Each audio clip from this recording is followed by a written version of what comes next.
Hi, folks. Steve Urban here, founder and CEO at Riderflex. We hope you enjoy today's podcast. And as a reminder, please subscribe to the Riderflex show for updates on new episodes.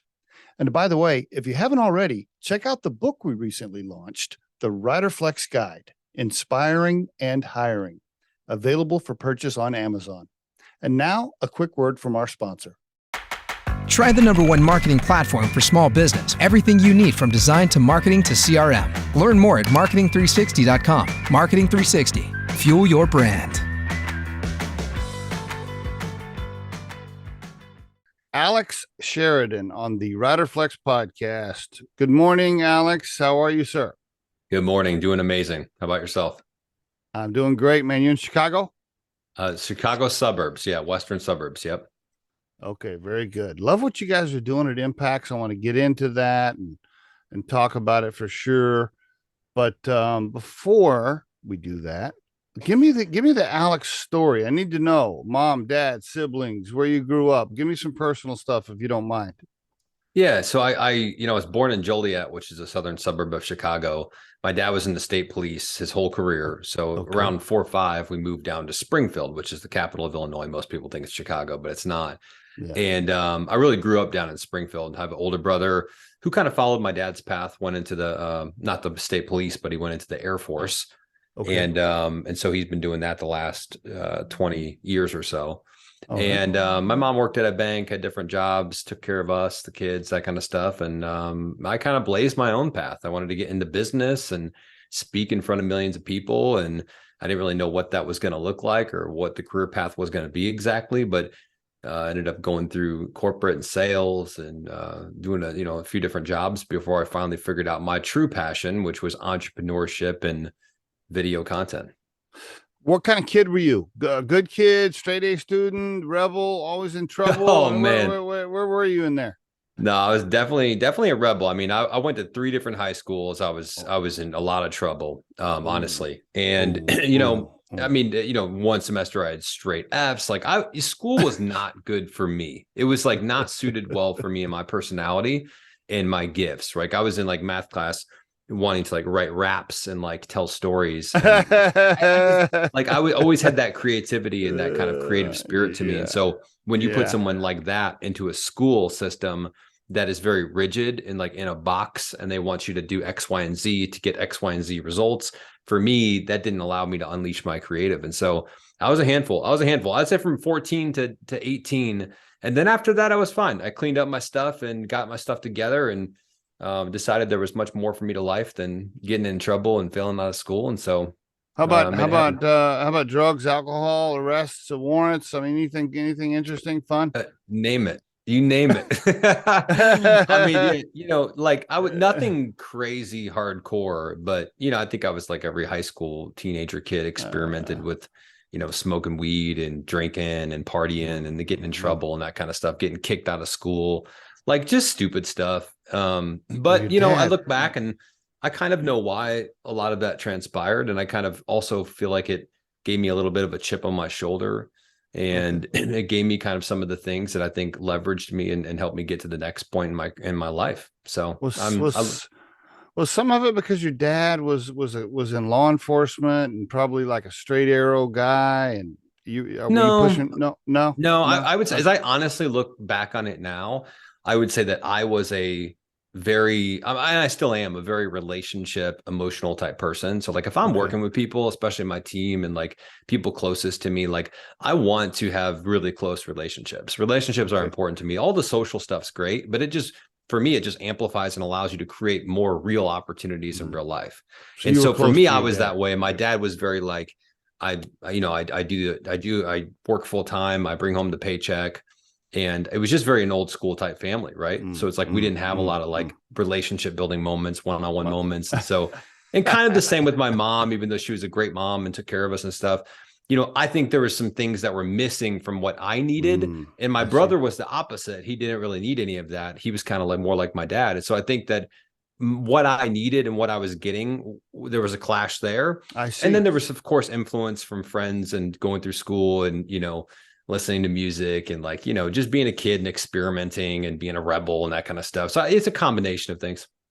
Okay, very good. So your dad was pretty old school. Not a lot of hugs and kisses and emotional Well, moments. I mean, no, I would say that he would give you hugs and kisses, and he would showcase that he loved you.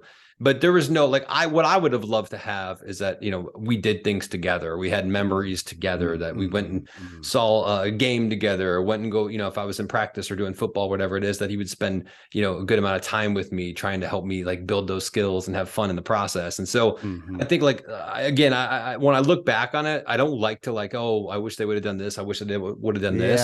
Yeah, I yeah, just take it and I learn from it, and I try to yeah. implement it with my own kids now. I have two daughters now, Okay, but okay. but So if two. I'm So all right, yeah, go ahead. Yeah, go ahead. well, I was just say if I'm being honest, those are the things that I feel like probably led me to be a little bit more like rebellious and want to seek attention from other places, because I don't think I was quite getting what I needed Okay. from them in that moment, but Yeah, also yeah. recognizing that they were doing their best in that moment, and so Mm-hmm. you got to kind of see it both sides, right? Mm-hmm. Understood. So married with two kids, two daughters. No, no marriage, no marriage. Oh, It's yeah, two oh. daughters. Actually, well, soon to be 9 and then 6. Nine and So six. So there's never got married, or there was a divorce in there, a little yeah, separation we in got there. divorced. Yep. Ah, Yeah, we nine got and divorced. ooh, that is tough, bro. Two little girls with a single dad. So you what do you got them half time? What's the Man, story? it's a blessing, man. Like, so me and their mom got to, we got together in our 20s, right? And Okay, so we were okay. young, and I didn't know what the heck I wanted in a lifelong partner at that point. Like, Yeah, we were yeah. both coming out of relationships. It was a crazy time for us. And she's a great person. We still have a great relationship, Okay. and everything's very positive. So, but we realized that like at a certain point, our visions in life and who we are and what we want to become and where we want to go, they just weren't aligned. I And so see. like rather than spend the rest, which I see happening with so many couples and marriages, Hmm. rather than spending the next 30, 40, 50, 60 years together and being miserable, and our kids Hmm. seeing that too, it just made more sense to say, how do we make this work as Okay. friends versus Okay. romantic partners? And now we have the Hmm. kids 50-50, so we still get to see them. I feel like I've become a better father, through this whole experience. It's made me reflect a lot. And so I don't look at it as a negative thing, man, at all, truly. Okay. Okay. Very good. No girlfriend then, no new relationships, or you just playing the Nothing field? right now. No, I'm focused on two core things right now. Like, one is growing two businesses. One being Impaxs, one being another business that I just co-founded recently. And Okay. then my kids, and obviously Uh-huh. there's, friends and relationships within that. And of course I have fun and things like that, but I'm just Mhm. really focused on family and then the business, Okay. What and I'm about happy. hobby? What about hobbies outside of being an entrepreneur, which is really full-time job? Anything else? What do you do? Or there's any hobbies in there that I want to know about? Something cool, interesting? Not really, man. My hobby Yeah. is like making videos. It's like, Okay. Okay. that's like Yeah. I got into the thing that I truly love that I would have done Hmm. even if I wasn't getting paid for it. So I feel very grateful for that. But no, I really don't have any hobby. I mean, I occasionally No, like watching movies and shows and things like that, because I respect the art of I crafting a see. script and Yes. acting that out and bringing a Yes. story to life. For me, when I Hmm. watch Hmm. movies and films, it's like I'm studying it, because I'm watching how I can take a movie or a TV show Hmm. and apply those principles to your content. And I think that's Hmm. what most people think about. They forget this in their content. That's so educational. And so here's one tip to do this. Here's a strategy to do this. Here's this. But I'm looking at TV shows and movies like, how are they telling a story? And how they just made me feel a certain way. Yeah. Or when Yes. that person said this in a certain way or a certain format, Hmm. it Hmm. it resonated more with me. Why was that? And so for Hmm. me, it's really fun to watch those types of things. No, I watch YouTube. Some of the YouTube followers that I have, or some of the people I follow, because I'm a podcaster and because we have a YouTube channel. I know what it takes, right? Especially some of these. I'm a big Jeep outdoor guy Yeah. because I live in Colorado, and I see some of these overlanding guys make these videos, and I know how much time that takes. With the drone shot, and okay, I'm gonna get Totally. out of my I'm gonna get out of my Jeep. I'm gonna walk up 200 yards. I'm gonna put the camera on the ground, then I'm gonna drive past it. And I'm gonna get out of my Jeep. I'm gonna go back and get Yep. it. I mean, no, that stuff takes work, man. I'm like you. I look at it differently when I'm watching it now. I'm thinking, oof, wow, how did he get that shot? That must have taken 2 hours or whatever. So Yeah, you yeah, see it from the creator's mind, right? You see it yes, from the creator standpoint yes, versus if you've yes, just been in the audience. In the same yeah, way I would say in sports, if you've been in the boxing ring and if you've boxed with people and put on headgear and gloves and yeah, punched people and gotten punched, you see the boxing game different than someone who's just yes, watching that's never been in the ring. because you know what it's like to be in there and to be moving around, trying to avoid shots and also, putting shots back at people. So yeah, it's a different perspective. No doubt. Did you barely get into school then and into college? Did you have the I guess you had the grades to get in, but was it close? Well, I was a super senior, so I graduated late from high school because after bouncing around at 3 different high schools. And then my dad was like, you're like, our school is kind of old, or our family is kind of old school, where it's like you either get a full-time job or you go to college, but there's no like in between. It's like get a full-time job and get out, or go to college. You can't work at you can't work at Arby's and live at home. Work at Arby's part-time. Which you know what? I like that. I'm grateful for that, because I think too many kids nowadays are like they're 35 and living in their parents' basement, working full time, and it's like, what are you doing, right? Like you need a little push, a little challenge, right? Like you're not going to sit downstairs with your 8th place trophies and just milk mommy and daddy's money. You know what I mean? So anyways, so true, right? They got the 8th place trophy right here, and then they're sitting on a beanbag at the age of 29 playing PlayStation and working part-time at Burger King, thinking mom's gonna make dinner. It's like, come on, bro, like let's go. Come on, man. Yeah. So to answer your question, so after high school, I got a full-time job for a couple months, and I was like, man, this is not for me. Like I was just like doing a job I hated. So I was like, let me go to college, because I never really applied myself in school. So then I went to community college, and they were like, oh my God, you're so far behind. Like you haven't even taken like a basic algebra class. And I was like, yeah, it's probably because I was writing raps during the class, but so I had to take basic classes. And then I went to Eastern Illinois in Illinois, Eastern University. And then I graduated there and then moved up here after school. You majored in communications, same as me, my friend. Yeah, corporate communications, which I think taught me absolutely nothing for 4 years. Other than people skills, soft skills, people skills, maybe. I would say this, like I was in sales for 5 years while I was in college, community college and at Eastern. That sales job taught me more, and it was a commission-based sales job at Sears. You remember Sears? Okay. When that was, That was like maybe a few years before it really started going downhill. Well, like appliances? Where were you at? What department were you in? Well, I started off in the receiving. I was in the back, and I noticed was that my favorite part of the job was interacting with customers as I was packing their things in the cars. We would have conversations. It would go really well. And I was like, I think I can do the sales thing. So I went out to the floor and I said, hey, I went to the office manager or the store manager, and I said, hey, I want to try this sales thing, I think. And he goes, can you sell? Can you produce? Can you put up numbers? And I'm like, yeah, why not? So I started off in lawn and garden and fitness, and I quickly became the #1 rep. And I was in college, 20-year-old or 20, I was probably 21, 22. And I was making my own schedules because I was performing so well. It's like, whatever you want to work, you let me know. Whatever days you want off, you let me know. And then I moved to appliances, which is 100% commission. And I learned more of that than 4 years in the university, because I learned what it was like to try to go present to somebody and then get rejected, what it was like to try to overcome objections, to kind of create content, not on social media, but content to present to a buyer, right? To understand their insights and their needs and their challenges and their desires. And why do they want this versus that? What research did they do coming into the store that I needed to kind of uncover and figure out where they were at mentally before I started to talk about potential options? So I think in a lot of ways, the content game is very similar, where it's like you need the insights, you want the data, you want to know how they're thinking, and then you've got to overcome some challenges, objections in the content by presenting things that they're struggling with. And so there's a lot of parallels there. But yeah, my sales job in college taught me more than my 4-year college. Two great tips there. Two great tips for the listeners. I just want to emphasize right there, when Alex said, hey, I left the back room and I went out and talked to a manager and said, I want to be in sales.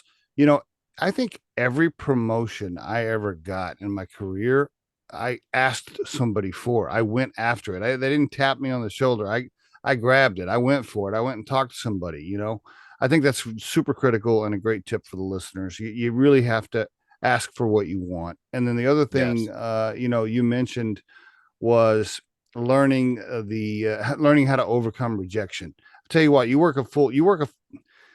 if you've worked a full commission job and you've been successful, you have a very high likelihood of being a good entrepreneur, because you'll be used to the ups and downs, the lumpy cash flow, the rejection and all of it, right? I look for that a lot when I'm hiring people for a small startup company. Anybody that's worked 100% commission, there's a grit to them. that I really like. So yeah, I'm sure it taught you a ton. So Yeah. how Yeah. did you get it? Absolutely. How did you move into, somehow you got into sales, or maybe it's recruiting, or both, for Aerotech? How did that happen? Well, so after college, I was, my vision at that time when I graduated college was like, I'm going to be the CEO of a company. Okay, great. Like I didn't know what Love it it. would look like, or Love like, it. I had a sales background. I was good with people. I was a good communicator. I took a speech class in college that changed my life. I got in front. I remember this so vividly. I Like I got in see. front of the class, which it was a small speech class at night. It was a community Okay. college. Okay. There's 12 to 15 people there. And I remember getting on this mini stage and talking. And I remember just thinking, this is where I belong. Like I'm going That's to great. speak in front of millions of people one day. Love it. And I Love it. remember literally I got in my car and I was on Highway 57 driving back to my apartment in college when I was in college. And I remember listening to a song that was on the radio. It's an Alicia Keys song. I just remember like exactly the moment and everything. And I remember thinking, I had this vision where I was like on stage speaking to millions of people. And I was like, this is my calling. Like, I don't know what this is going to look like. This is before LinkedIn had content. This is before TikTok. This is before Instagram. This is before all that stuff, right? Facebook was Yes. just for college kids at this point. So Yes. Yes. social media was really nothing. But I just had this vision of like, I'm going to speak to millions of people one day. And so it's crazy. Earlier, like a couple of weeks ago, I was looking at my LinkedIn stats and I'm like, I've spoke to 3.6 million people just on LinkedIn this year so far. And so it's like That's great. funny. And 20, by the way, 29,000 followers, which is also impressive. Yeah. It's interesting to see that vision, even though you may not have everything figured out. You probably don't have everything figured out in terms of how you're going to get there. But if you just have a vision on where you want to go and why, and it feels right and it connects with you emotionally and in your heart and your mind, your body, your spirit, then you've got to pursue that because you'll figure out the how stuff along the way. But that's how it started for me. Well, you got in that speech class, but then what happened? Were you like, okay, I'm going to be in sales. I want to talk to people. I want to, and then what, Yeah. So like, how did you land that thing yeah. yeah, go ahead. Yeah, so once I got I graduated Eastern, and then I went up to Chicago area for job opportunities, right? Because down in Springfield, where I was raised, there's not much business opportunities there. It's like government jobs and other stuff.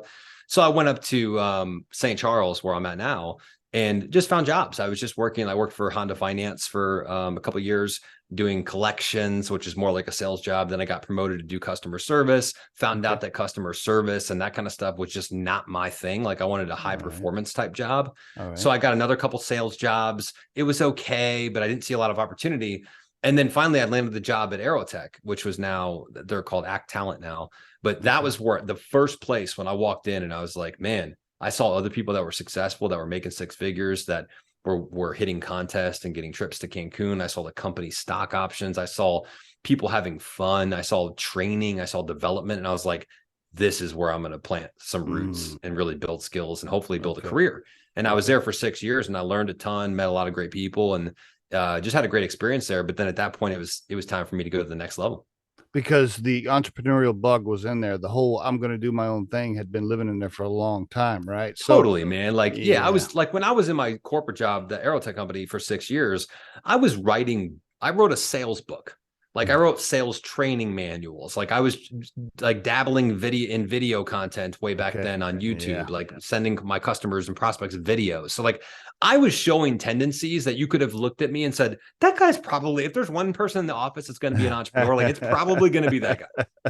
Okay. And then tell me how you kind of formulated Impaxs. And by the way, for the listeners, it's Impaxs, Paxs. Yeah. I want to make sure we get the URL out there. It's Impaxs.com, Impaxs, Paxs. Tell me how you drew it up. How'd you formulate it and how you got started? Walk us into that. It's interesting. My business origin story is probably unique. Like when I first started a business, I wasn't quite sure what I wanted it to be. I just knew like I wanted to put myself out there and go for this whole entrepreneurship thing. And I thought at the time that I was like, what skills do I have and what value can I provide to other people to charge them money for? And at the time it was sales. Like I was good at sales. I was training other sales reps. I had done some corporate training. I had hit a couple contests. I was successful. So I was like, I can take my sales knowledge and training and I can package it up and create systems and processes and strategies for other companies, small to medium-sized companies. And I can sell that as a service. And I went to the marketplace with that and I started posting content on LinkedIn. And the reason I named the company Impaxs was before I even knew what the hell I was going to do. I just knew that the core at everything that we do at our core, I wanted to make a positive impact on the customers and the future employees that we have, which we now have a team of 17 people. So it's like, that's great. Yeah. And we had our team Christmas party, or virtual Christmas party yesterday. And like we got to talk about the different impacts that we've all made on each other. And it was like, it was fun. We laughed, we cried. Like, it was just really, really cool. But I wanted the impacts to be at the core of it. So I get on LinkedIn and I start creating content around sales and leadership and that kind of stuff.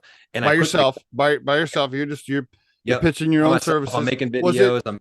Yep. Yeah. What's that? Okay. Was it Impaxs when you first started, or you had to rebrand, or you started that way with Impaxs? No, it's been Impaxs since day one. Okay. I've changed logos and that kind of stuff, but yeah, so I started creating video content. I was doing all my own editing and all that type of stuff. And what I noticed was that by putting out video content on LinkedIn, this is back in late 2019, is that potential customers were coming to me and they were DMing me and messaging me and saying, "Hey, I saw your video on X, Y, and Z. I'd love to learn more about that." Or, "How did you create that video that you were doing?" Or, "Hey, how are you using LinkedIn the way you're using to attract customers?" And I was like, wait a second. And the light bulb went off. And I was like, I love this stuff. I love the video, the content creation stuff. And I'm like, and it seems to be working. Why don't I just take the business and not to the sales stuff that I wasn't super excited about anyways? Why don't I transition it to the content stuff and the social selling stuff? And that's how I ended up the modern day kind of business. I see. And isn't that interesting how so many of us as entrepreneurs pivot a little bit? You know, you start one way and then something happens, a door opens, you go through it, and all of a sudden you're down a different path, but you're pivoting towards revenue and towards the demand, right? And then, and you're supplying to the demand. And that's exactly what you did. Did you start taking a few clients while you were at Aerotech? So you were trying to, maintain your cash flow there personally. Walk us, the listeners for the Riderflex podcast are always curious about, okay, financially, because a lot of people have ideas. A lot of people want to be entrepreneurs, but they're scared, right, about the finance piece. Like, okay, well, I have a mortgage, I have kids, I have this regular job. How the hell am I supposed to do that financially? And as you already know, most people in America have less than $10,000 in the bank. So they're like, okay, how the hell do I do this? How'd you do it? What did you, nice weekends? How'd you cash flow it? Yeah, I mean, my whole goal, like when I started my business, was I'm going to replace my corporate income and then be able to quit.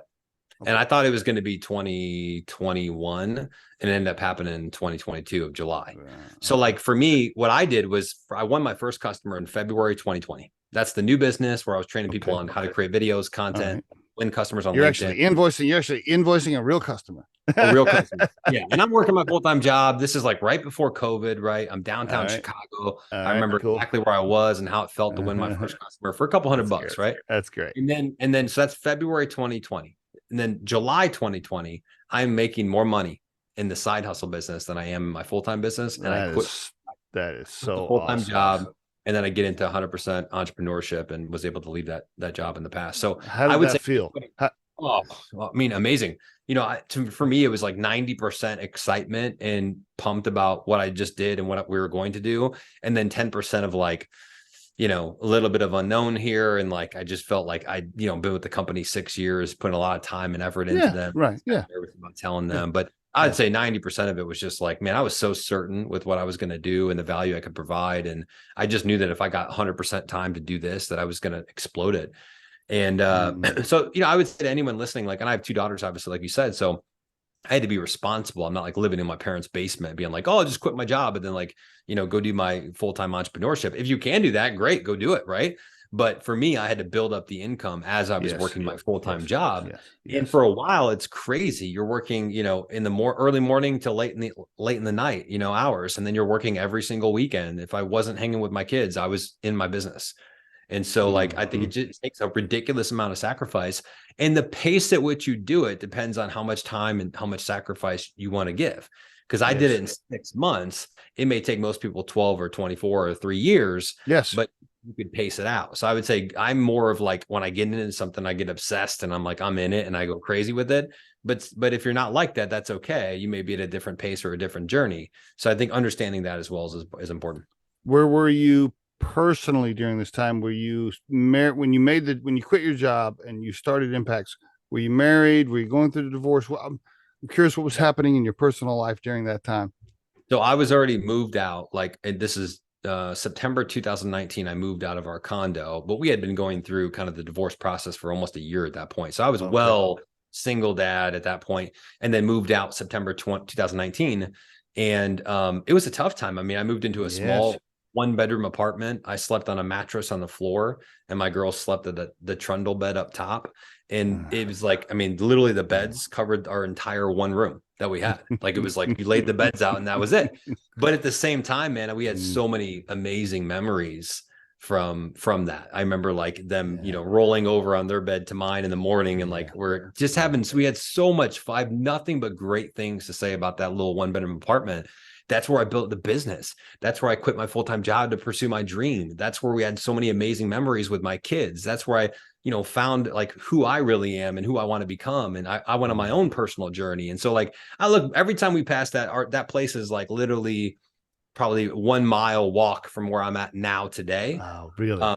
We have a nice place now. They have their own room. And so every time we go by our old place, we always wave to it and we're like, hey, old house, appreciate the memories. Thank you. Like, there's just so much gratitude and happiness for that place. Cause I think, and you would probably say the same thing, Steve, like any place you're at in your journey of life, there's always going to be pros and there's going to be cons and challenges and all that stuff. And I think when you look back on things, man, even when you were going through challenging times, sometimes those are the best times. And you just appreciate things. And then when you do start to accumulate more things and you can have a nicer house, or you can have more comfortability to be able to travel or do things with the kids, you really appreciate it because you know what it is to not have that.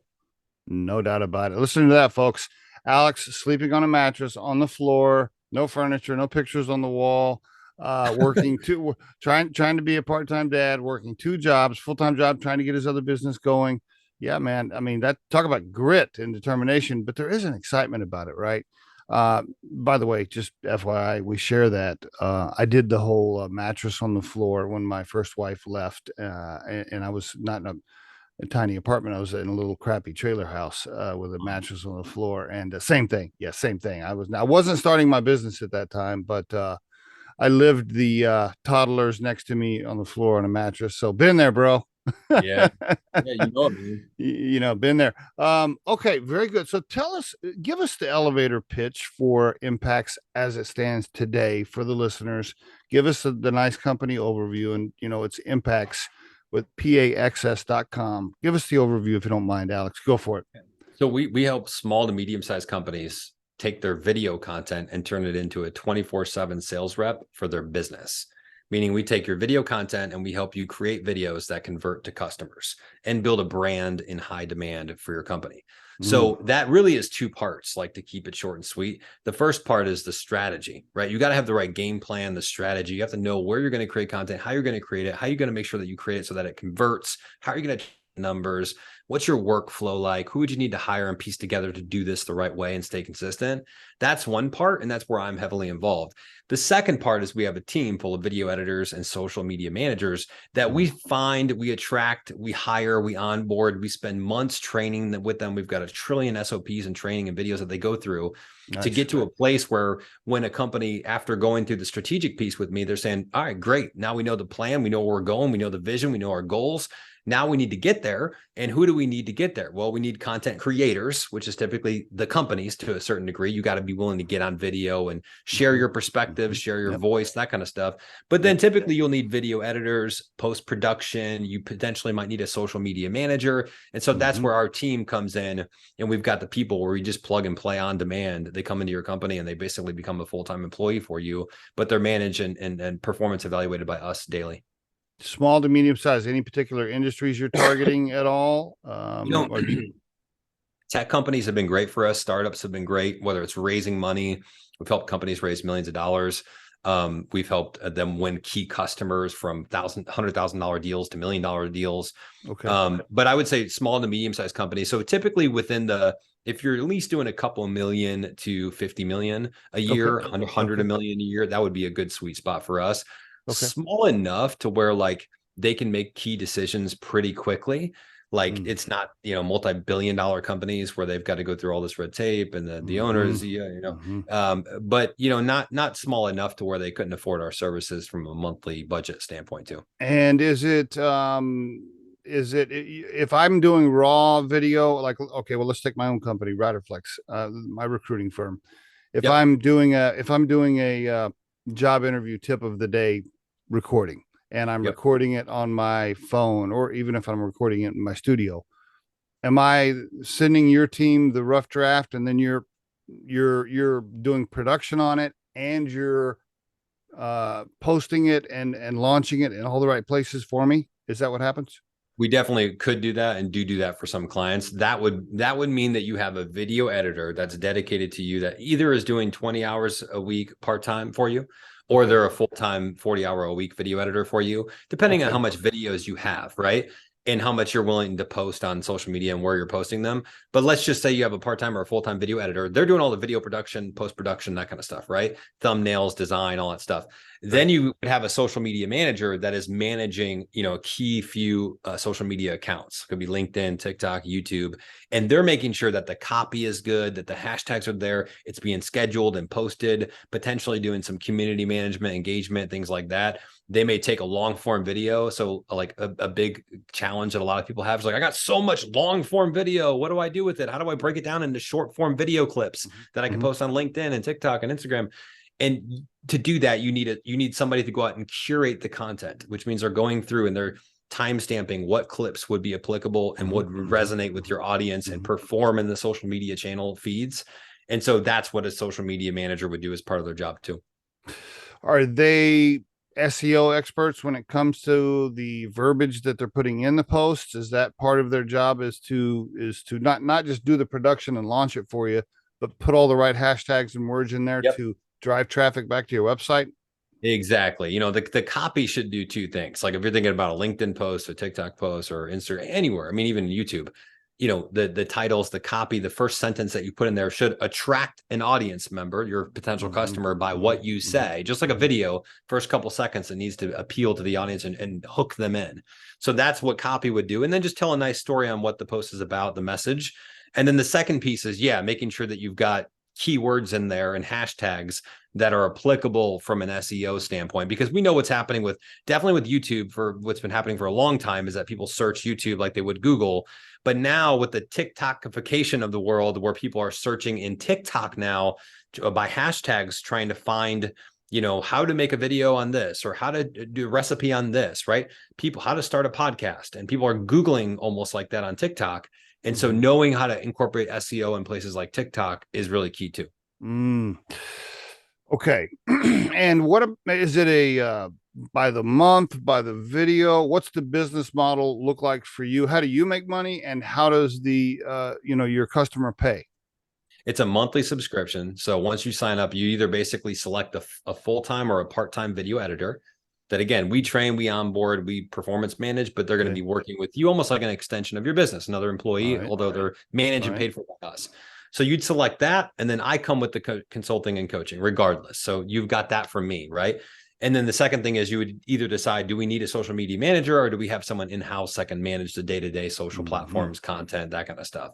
And so once you sign up for those, it's a monthly reoccurring payment that comes in. It's auto debited. So unless we turn it off or pause it or shut it down, which you can, it's on demand. But assuming you don't, it just continues to go on. We manage and track performance on a weekly basis. So every week our customers get a performance email from us that says, here are your analytics, here are your numbers. And then I follow that up with, here's what I think we could do better to increase performance. Month to month, I can turn it off anytime I want. Yep. No setup fee, no initial $5,000 set. No, nothing, man. Okay. And are you in this, I get these sales pitches all the time. Like, people are always like, oh, I can get you so many more leads, blah, blah, blah, blah, blah. I get this shit all the time. And is this one of those deals where it's going to take me 6 months before we see any traction because SEO takes that long? When am I going to see results? Well, it's not really SEO. We use captions and hashtags and that kind of stuff for SEO. But really, it's how do we create content in the social media feeds that people want to consume and are attracted to, so that it gets boosted out to more people on social, and then have a good path to conversion, that once they see the content, they go to your profile, they see testimonials, they see clear information about what you do, the website, whatever it is, and then they book a call with you. So is it going to happen after 2 videos if you're starting from ground zero? Of course not, right? So I would say that I've had literally, I have customer testimonials on my LinkedIn page right now, where we've had customers that won 6-figure deals in 90 days or less. So it definitely can happen fast, but I'm not the type of person that's going to say, hey, after your 7th video, you're going to start winning 10 customers every month. You're building a brand with content. And so it should be looked at as like the first couple months. What's the feedback that we're getting? What is the qualitative feedback? What are people saying in the comments? Are the right people commenting on our content? Are the numbers trending up over a period of 3 months, right? If not, why? What do we need to do differently, right? So that's why we analyze the performance every week. And so that's what I'd say from the content standpoint. But on the flip side, I also provide social selling training, LinkedIn Sales Navigator training. So if you're like, hey, Alex, I want results now on LinkedIn, I'd be like, cool, then we're going to go do social selling. We're going to engage with prospects, find them. We're going to search, engage, connect with them, and then send them personalized video DMs so we can start booking meetings ASAP. And then what we're going to do with our content is we're going to, as we start messaging and connecting and engaging with them, that's going to draw those people in our LinkedIn feeds, which is great. So now when we post content, they're going to see it. Now, when they post content, we're more likely to see it. So what we're doing is we're actually training the LinkedIn algorithm. You have to learn how to train the LinkedIn algorithm, and that's how you do it. And then also, as we're training the LinkedIn algorithm and getting those people intermingled and interlocked with our feeds, well, now we're able to speak to them. We're able to go out and reach them through video DMs, which is more personalized and one-to-one. And now we can start setting up qualified meetings.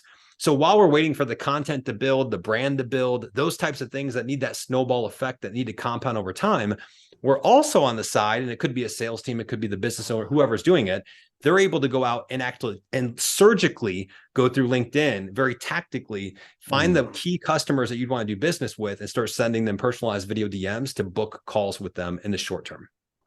Does it help you if you bring on a customer like Riderflex that has a shit ton of content already from the past that you can go back and grab and repurpose? Does that help?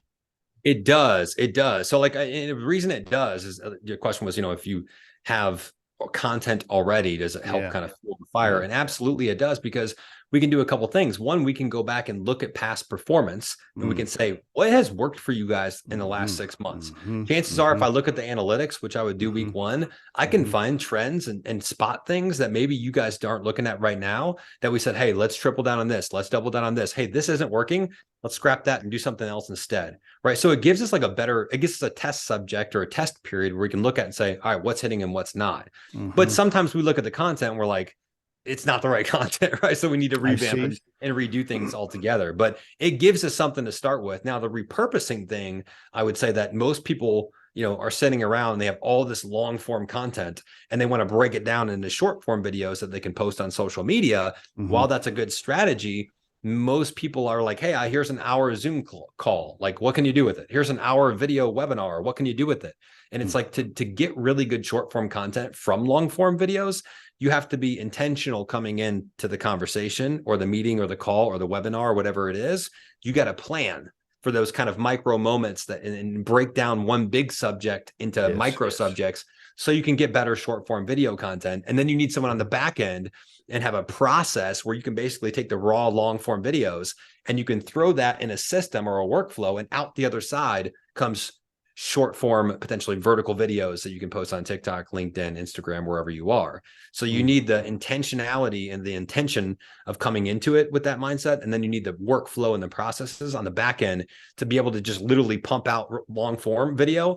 And then on the other side comes out the short form. Okay, very good. Let me ask you this. I have not seen, and it's going to sound like I'm bragging, but our company, Riderflex, a recruiting firm, we put out a shit ton of content. I mean, we're doing 2 podcast interviews a week. We're doing 2 podcast daily tips a week. There's over 300 interviews on YouTube, long form. There's over 700 short clips that are like a minute or 2 long on YouTube. And also we use Anchor to spit it out to the audio, Spotify and all that. We post on LinkedIn and Facebook and all the social media channels twice a day with all kinds of stuff. I mean, if you looked at any recruiting firm probably in the country, but let's just use Colorado since this is where we're based, nobody is putting out the content that we're putting out. And we work very hard on it. It takes a lot of time, as you know. But I don't think we know what we're doing as it relates to the verbiage, the words, the hashtags, the timing. You mentioned being purposeful, even in a long form interview, to make sure you get some good little clips in there, some highlight moments. And so often I talk to my co-founder and I'm like, damn, Scott, we are spending a lot of time on content, and we have built a company. We you know, our firm, and I say this on the podcast all the time, so it's public knowledge. We're about a $2.5 million firm, but a lot of that $2.5 million revenue is, you know, us dialing for dollars, not, you know, inbound. I would like to see more inbound instead of constant hunting. And I keep thinking that our content's going to drive more inbound. So we're throwing the fishing line in the water a ton, but we're not getting a lot of inbound bites. And so when Kim pinged you and said, "Hey, come on the Riderflex podcast," I'm like, man, I want to talk to that guy, because we're putting out a lot of content, and I want it to show more results. Anyway, I guess I'm just ranting for a minute. No, I got it. I mean, here's what I would say to that. Like, if you're wondering, like, if your content's not performing and you're wondering, where do I look? How do I fix the leak hole in the bucket, right? Yes, I feel like we're getting more from our content, more results, more customers. Should be. Yes. Well, then there's only three places to. One would be the messaging itself. So how good is the actual content, the message, the value, what you're providing, right? That's the first place I would look. And I'm happy to take a look at your stuff and give you some feedback. The second would be the delivery of that message. So how well do you know LinkedIn versus TikTok versus Instagram versus YouTube Shorts? Are you positioning the content in a way that it could be like, oh man, it was such a great conversation. We had an hour-long podcast. Cool. But if you didn't chop that up the right way and deliver it the right way to the LinkedIn audience, to the TikTok audience, it could fall flat. It doesn't mean the content's bad necessarily. It means the way it was delivered is not the right way. I think that's a problem. Yep. Context for the platform, right? So the third thing would be consistency, which it sounds like you guys have, and that's that great. part we're doing. Exactly. Yeah, number three we got down, I think. Yeah.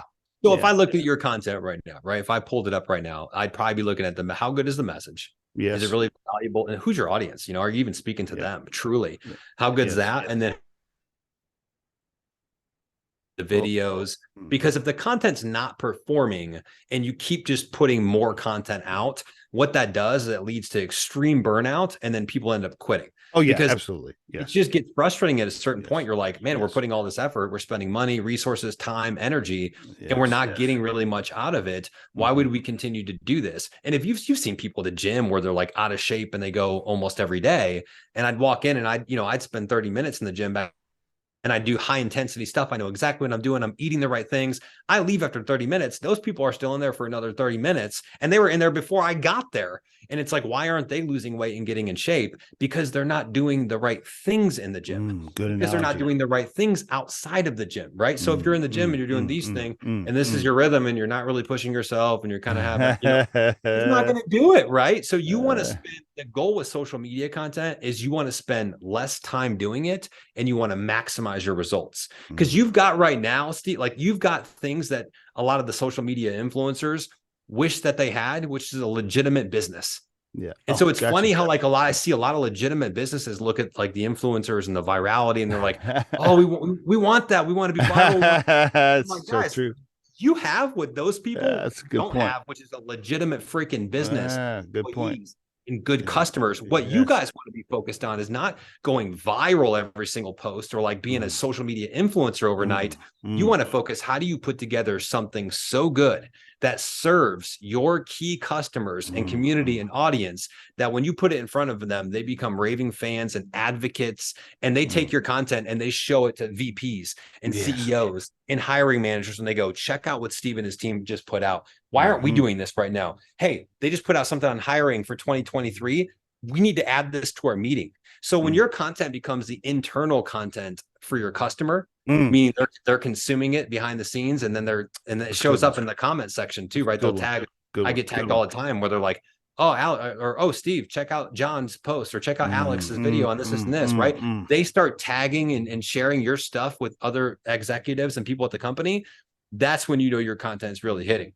So I think it's great. Yeah. You guys, you guys have so much going for you that if you take that story of a $2.5 million company, which by the way, if you've never built a $2.5 million company or $1 million company or a 6-figure company, you don't realize how challenging and how much work goes into that. That's a big freaking deal. So the question is, like, there's a lot of knowledge in there. There's a lot of skills in there. There's a lot of stories in there. And it's like, how do you take that and package that up in a way that really speaks to the core customers that you're trying to attract? Just build a freaking hardcore community around it, right? Alex, I'm sold. We're gonna have to have a call offline so we can do some business together. Yeah. What's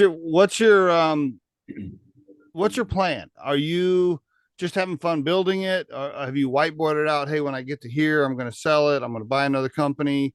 I mean, are you even thinking about that stuff, or right now you're just having fun growing it? Where are you at? I am, like next year, our goal is to get to 1 million, in revenue. And so, we're going to do it. We're going to freaking do it. Right. Great. But I also, so for me with this business, I am having fun. I love working with my team. I don't have any like short-term aspirations to sell the company or do anything like that. I love it. We're in a good spot now. Our services after a couple of years are finally like really dialed into what our customer needs. Yeah, it's really on point. And so I let this go and keep. I could foresee definitely some companies coming in and go, can we just buy what you have in place, your videos, the SOPs, the strategies, your people, the team, your customer base. And it could be a big marketing company that's doing 20, 30, 50 million a year, but they're like, we don't have any video presence, right? Because most marketing companies, they're marketing companies, but they're operating from 5 to 10 to 15 years ago, where all they know is Google and SEO, and our customers don't buy that way. You're right. No, you're right. You're totally right. Social. And so it's totally different, right? We've got that part down. So I could see a company coming in and being like, we're going to acquire you for a few million and add that video repertoire to our base, right? But I also, Steve, started another company, co-founded another company that is a company. So it's software as a service. Yeah. What's that? Yeah, hold on. My internet jammed up on me. What's the name of the company on that again? So, well, the name of the company is Creative Holdings, but I can't say the name of the actual company that you'll know it by and that LinkedIn and everyone else will know it by, because the name that we're going to release is the product name. And so it's hush hush right now because we're in building mode and we're in the process of developing an app and that kind of stuff. And what's it going to do? So long story short, it's a video sales tool that is made for LinkedIn first and then everywhere else.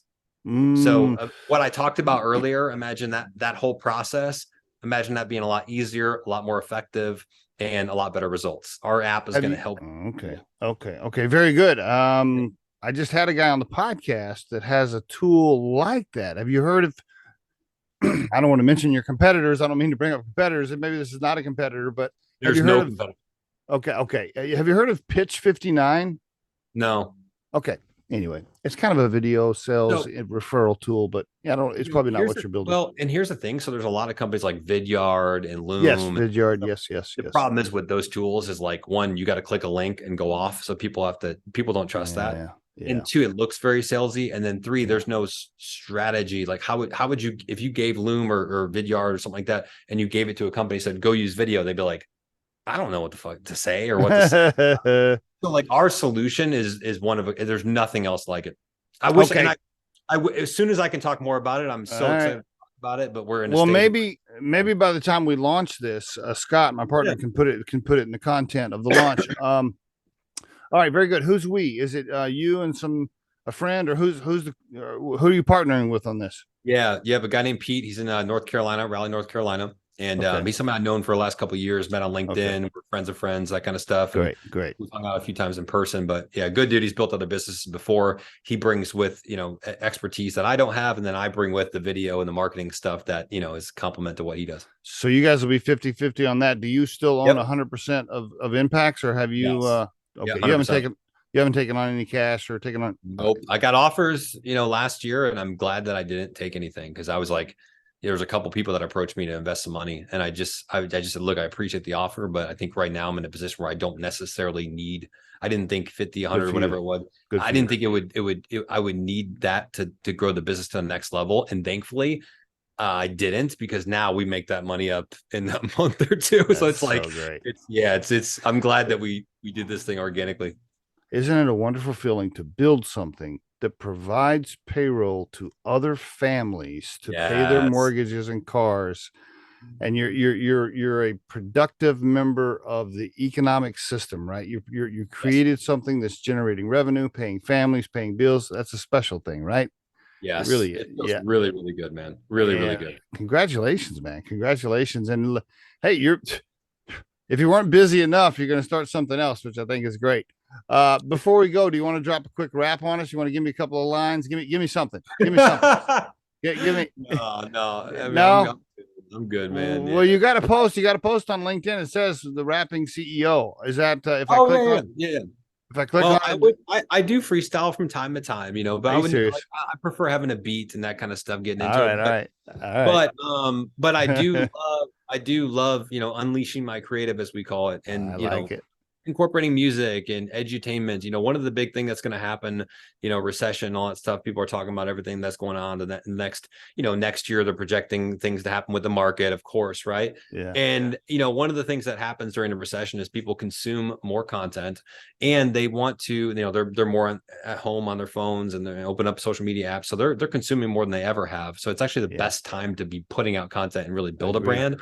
But the other thing is, people want to laugh, they want to be entertained, they want to smile. Yes, absolutely. Kind of crazy. And so that's why I think my content hit really well during the middle of the pandemic in 2020, is people are like, man, they may have lost their jobs, or their company was doing, not sure what they were going to do. They had a down a couple months, but they'd see my videos of me or rapping or doing something kind of cool on camera. And there was a good message behind it, but it was also just making people smile and laugh, and people really appreciate that. Yeah. By the way, if you're listening to this podcast and you're out there making these dry, boring, old school, business videos, nobody's watching that. So yeah. No. Alex, congratulations, man, on everything. Happy for you. Love the entrepreneurial spirit. Your energy is contagious. I'm sure you've been told that a million times. Love it. Love your passion and your energy. Impaxs.com for all of the listeners. Appreciate you sharing your story on the show, my friend. Thanks for having me. I appreciate it, brother.